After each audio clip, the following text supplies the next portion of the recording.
Sir, ಈ ಬಗ್ಗೆ ನಮ್ ಜೊತೆ ಮಾತಾಡ್ಲಿಕ್ಕೆ ಸಂತ್ರಸ್ತೆಯ ತಾಯಿ ನಮಿತಾ ಅವರಿದ್ದಾರೆ. ಮೇಡಮ್ ನಮಸ್ತೆ. ನಮಸ್ತೆ ಮೇಡಮ್.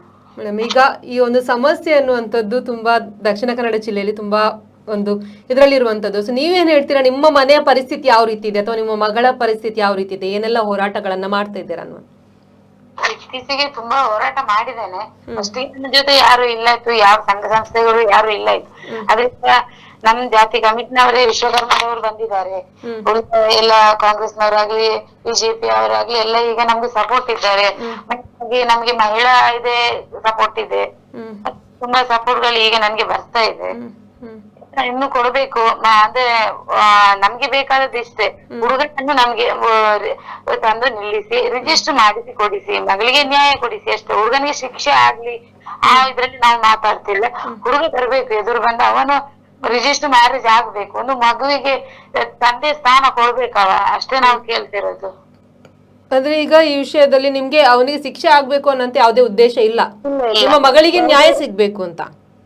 ಅವನು ಮಾಡಿದಕ್ಕೆ ನಾವು ಅವನಿಗೆ ಇದ್ ಮಾಡ್ಲಿಕ್ಕೆ ನಾವು ಅದ್ ಮಾಡುದಿಲ್ಲ. ಅಂದ್ರೆ ಅವರು ಹೇಗೆ ನಮ್ಮಿಂದ ತಪ್ಪಿಸ್ಕೊಂಡಿದ್ದಾರೆ, ಇತ್ತೀಚೆಗೆ ಎಲ್ಲೋ ಕೂತಿದಾನ ಅದು ನಮ್ಗೆ ಗೊತ್ತಿಲ್ಲ. ಅಂದ್ರೆ ಅವರು ಮಾಡಿದಾಗ ನಾವು ಮಾಡ್ಲಿಕ್ಕೆ ಆಗುದಿಲ್ಲ ಮೇಡಮ್. ಯಾಕಂದ್ರೆ ನನ್ಗೆ ಬೇಕಾದ್ರೆ ನನ್ ಮಗಳ ಲೈಫ್. ಈಗ ಅವನನ್ನು ಜೈಲಿಗೆ ಕೂತ್ಕೊಳಿಸಿದ್ರು, ಈ ತಾಯಿ ಮಗುವಿನ ಲೈಫ್ ಬಗ್ಗೆ ನಾನು ನೋಡ್ಕೊಳ್ಬೇಕು. ಅದಕ್ಕೆ ಅವನಿಗೆ ಶಿಕ್ಷೆ ಆಗ್ಲಿ ಅಂತ ಹೇಳ್ತಿಲ್ಲ. ಅವನನ್ನು ಬರ್ಲಿ, ಹೊರಗಡೆ ಬರ್ಲಿ, ಮಗುವಿಗೆ ತಂದೆಯಾಗಿ ಒಂದು ನನ್ನ ಮಗಳಿಗೆ ಒಂದು ಗಂಡನ ಸ್ಥಾನವನ್ನು ಕೊಡ್ಲಿ ಅವ, ಅಷ್ಟೇ ನಾವು ಕೇಳ್ಕೊಳ್ಳೋದು. ಇತ್ತೀಚಿನ ದಿನಗಳಲ್ಲಿ ಹುಡುಗನ ತಂದೆ ತಾಯಿಯವರು ಏನಾದ್ರು ನಿಮ್ಮ ಹತ್ರ ಮಾತಾಡಿದ್ದಾರೆ ಮೇಡಮ್? ಇಲ್ಲ ಸರ್, ಇದ್ರಲ್ಲಿ ನಂತರ ಯಾವುದೇ ಮಾತುಕತೆ ಆಗ್ಲಿಲ್ಲ ನಮ್ಗೆ ಅವರಿಗೆ. ಯಾವುದೇ ಮಾತುಕತೆ ಸ್ಟಾರ್ಟಿಂಗ್ ಅಲ್ಲಿ ಮಾತಾಡಿದ್ದು ಮಾತ್ರ? ಅಲ್ಲಿ ಮಾತ್ರ ಮೇಡಮ್.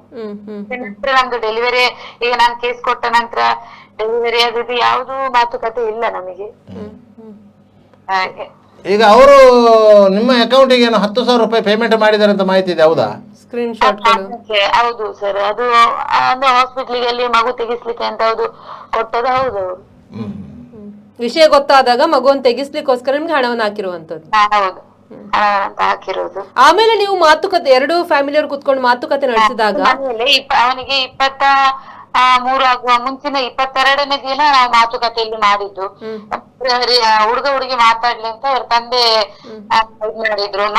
ಅವ್ರು ಮಾತಾಡ್ಲಿ, ಅವರೆಲ್ಲ ಮುಂದೆ ಸಂಸಾರ ಮಾಡುವವರು, ಅವ್ರು ಸರಿ ಮಾತಾಡ್ಕೊಳ್ಳಿ ಅಂತ ಹೇಳಿದ್ರು. ಇದನ್ನು ಬಂದು ಹುಡುಗ ಮುಂದೆ ಹೇಳಿದಷ್ಟು ನಾನು ಮದ್ವೆ ಆಗುದಿಲ್ಲ.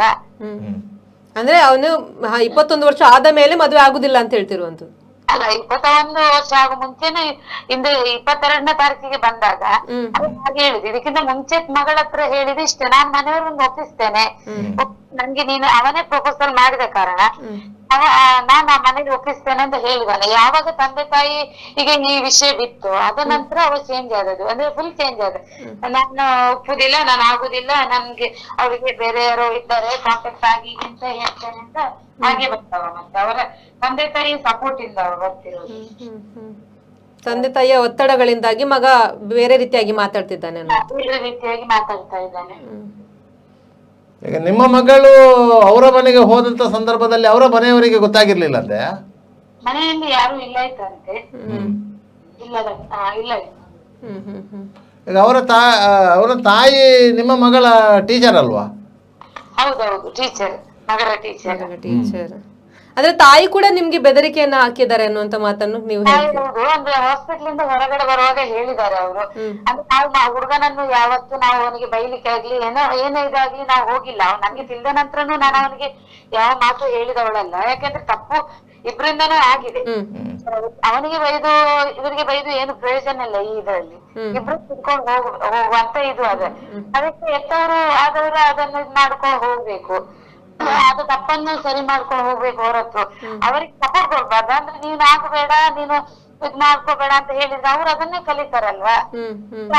ನಾವು ಹುಡುಗಿ ಇದ್ರದ್ದು ಪ್ರಶ್ನೆ, ಯಾಕಂದ್ರೆ ಮಗು ಸಹ ಬಂದಾಗಿದೆ ಈಗ, ಆಲ್ರೆಡಿ ಮಗು ಸಹ ಇದು ಡೆಲಿವರಿ ಆಗಿದೆ.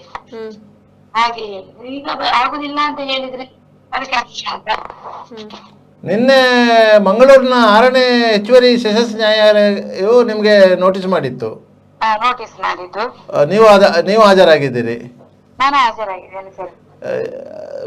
ನ್ಯಾಯಾಧೀಶರು ನಿಮ್ಮ ಹತ್ರ ಯಾವ ಅಭಿಪ್ರಾಯ ಕೇಳಿದ್ರು? ಅಲ್ಲ ಅವರು ಬೇಲ್ ಕೊಡ್ಬೇಕಾ ಬೇಡವಾ ಅಂತ ಕೇಳಿದ್ರು. ಆ, ಬೇಲ್ ಕೊಡೋದು ಬೇಡ ಅಂತ ಹೇಳಿದೆ. ಹ್ಮ್. ಆ ಸಂದರ್ಭದಲ್ಲಿ ನೀವು ಮ್ಯಾಜಿಸ್ಟ್ರೇಟ್ ಹತ್ರ ಈ ವಿಚಾರ ಬಗ್ಗೆ ಒಂದು ರಿಕ್ವೆಸ್ಟ್ ಮಾಡ್ಕೋಬೇಕಿತ್ತಲ್ಲ. ಅಲ್ಲಿ ಮಾತಾಡ್ಲಿಕ್ಕೆ ಅವಕಾಶ ಇಲ್ಲ ಸರ್. ಅಂದ್ರೆ ಎಷ್ಟು ನನ್ಗೆ ಮಾಡ್ಬೇಕಾ ಬೇಕಾ ಅಷ್ಟೇ ಕೇಳಿದ್ರು. ಹಾ. ನಾನು ಅದನ್ನೇ ಹೇಳಿ ಬಂದಿದ್ದೇನೆ. ಯಾಕಂದ್ರೆ ಮತ್ತೆ ನೆಕ್ಸ್ಟ್ 10ನೇ ತಾರೀಕಿಗೆ ಇಟ್ಟಿದ್ದಾರೆ ಮುಂದೆ ಹಾಕಿ. ಹ್ಮ್. ಅದು ಅಬ್ಜೆಕ್ಷನ್ ಇಟ್ಟಿದ್ದಾರೆ. ಹಾಗೆ ಮತ್ತೆ ಕಾನೂನು ಬಗ್ಗೆ ನಮಗೂ ಗೊತ್ತಿಲ್ಲ ಸರ್. ಅಲ್ಲಿ ಏನ್ ಮಾತಾಡ್ಬೇಕು ಏನು ಎಂತ ವಿಷಯನೂ ನಮ್ಗೆ ಗೊತ್ತಿಲ್ಲ. ಅವ್ರು ಹೇಳಿದ ಹಾಗೆ ಅಂದ್ರೆ ಏನು ಹೇಳಿಕ್ಕೆ ಅವರು ನಮ್ಗೆ ಅವಕಾಶ ಕೊಟ್ಟರು ಅಷ್ಟನ್ನೇ ಹೇಳಿದ್ದೇನೆ ಅಷ್ಟೇ. ಅದಕ್ಕಿಂತ ಮೊದಲು ಸರ್ಕಾರಿ ವಕೀಲರ ಹತ್ರನೇ ಮಾತಾಡ್ಲಿಲ್ಲ? ಅದು ಪೊಲೀಸ್ ಮುಖಾಂತರನೇ ನಾವು ಹೋದದ ಮಾತಾಡ್ಲಿಕ್ಕೆ ನಾವು ಹೋಗಿ ಮುಟ್ಟುವಾಗಲೇ ಆಗಿದೆ. ಅಂದ್ರೆ ಇಲ್ಲಿ ಮಗಳ ಜೊತೆ ಯಾರು ಇಲ್ಲ, ಅಲ್ಲಿ ಮಗುವಿನ ಕೆಲಸ ಎಲ್ಲ ಆಗಿ ಹೋಗ್ಬೇಕಲ್ಲ, ಮುಟ್ಟುವಾಗ ಲೇಟ್ ಆಗಿದೆ. ಅಷ್ಟೊತ್ತಾಗ ಅವರು ಕೋರ್ಟ್ ನ ಇದಕ್ಕೆ ಒಳಗಡೆ ಹೋಗಿ ಆಗಿದೆ. ಯಾರು ನಮ್ಗೆ ಮಾತಾಡ್ಲಿಕ್ಕೆ ಸಿಕ್ಕಿಲ್ಲ. ಪೊಲೀಸ್ ಮುಖಾಂತರನೇ ಹೋಗಿದ್ದೇವೆ ನಾವು ಒಳಗಡೆ. ಮೇಡಮ್, ನಿನ್ನೆ ಪ್ರತಿಭಾ ಕುಳಾಯಿ ಅವರು ನಿಮ್ಮ ಮನೆಗೆ ಬಂದು ರಾಜ್ಯ ಮಹಿಳಾ ಆಯೋಗದ ಅಧ್ಯಕ್ಷರ ಜೊತೆ ಮಾತಾಡ್ಸಿದ್ದಾರೆ. ಅವ್ರು ಏನ್ ಹೇಳಿದ್ದಾರೆ, ನಿಮ್ಮ ಏನೆಲ್ಲ ಭರವಸೆಗಳನ್ನ ನೀಡಿದ್ದಾರೆ? ಅವರು ಖಂಡಿತ ನಿಮಗೆ ನಾವು ನ್ಯಾಯ ಒದಗಿಸಿ ಕೊಡ್ತೇವೆ, ಹುಡುಗನನ್ನು ಹುಡುಕಿ ತಂದು ಮದುವೆ ಮಾಡಿಸ್ತೇವೆ ಅಂತ ಹೇಳಿದ್ದಾರೆ. ಅಂದ್ರೆ ಕೊನೆಯದಾಗಿ ಈಗ ನಿಮ್ಮ ಮಗಳಿಗೆ ನ್ಯಾಯ ಸಿಗ್ತದೆ ಅನ್ನುವಂತ ಭರವಸೆ ನಿಮಗೆ ಬಂದಿದೆ? ಬಂದಿದೆ ಮೇಡಮ್. ಇಷ್ಟೆಲ್ಲ ಈ ಸಂಘಟನೆಗಳು ಎಲ್ಲ ಈಗ ನನ್ಗೆ ಸಪೋರ್ಟ್ ಕೊಡ್ತಿದೆ. ಅದಲ್ಲದೆ ಮಹಿಳಾ ಇದು ಸಪೋರ್ಟ್ ಇದೆ. ಎಲ್ಲರಿಗೂ ನಾನು ತುಂಬಾ ಥ್ಯಾಂಕ್ಸ್ ಹೇಳ್ಬೇಕು ಅಂತ ಹೇಳ್ಬೇಕು. ಯಾಕಂದ್ರೆ ಅಷ್ಟು ನನ್ಗೆ ಸಪೋರ್ಟ್ ಕೊಟ್ಟಿದ್ದಾರೆ ಎಲ್ಲರೂ ಸಹ, ಯಾವುದೇ ಪಕ್ಷದವರಾಗ್ಲಿ ಎಲ್ಲರೂ ನನಗೆ ಈಗ ಸಪೋರ್ಟ್ ಕೊಟ್ಟಿದ್ದಾರೆ. ಮುಂದೆ ಬನ್ನಿ, ನಾವಿದ್ದೇವೆ ನಿಮ್ ಹಿಂದೆ ಅಂತ ಹೇಳಿ ಸಪೋರ್ಟ್ ಕೊಡ್ತಾ ಇದ್ದಾರೆ. ಹಾಗೆ